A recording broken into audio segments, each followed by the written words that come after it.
মাগুলো কি মাছ? মধুভাষা। কি মধু এগুলো? সাগরের মধুভাষা। মধুভাষা কি মানে কি মানে তেলু মধু না কাঠ মধু? কাঠ মধু। এগুলো কি শুকাই গেছে নাকি? শুকাই গেছে। যাবেন নে ভাই, কি মাছ বাছো?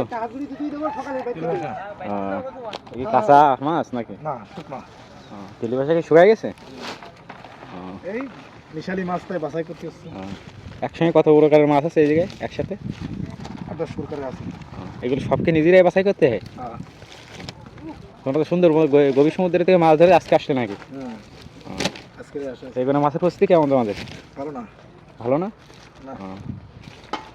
কেমন হবে এগুলো মাছ? এগুলো যাবেন খরচের টাকা গায়। গায়ে এক গনে কয় টাকা খরচ হয় এক কুইন্টালারে? 1,20,000। সেখানে কীরকম হবে? 20-50 এরকম হবে?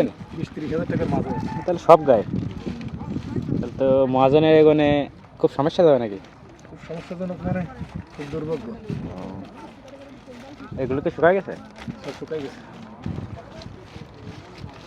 এগুলো এখন ঘরে উঠবে, তারপরে বিক্রয় হবে, তারপর মহাজনের টাকা দেবে। তাহলে তো টাকা নেওয়ার বহু দেরি এখন। মনে এখনো 4 দিন পরে।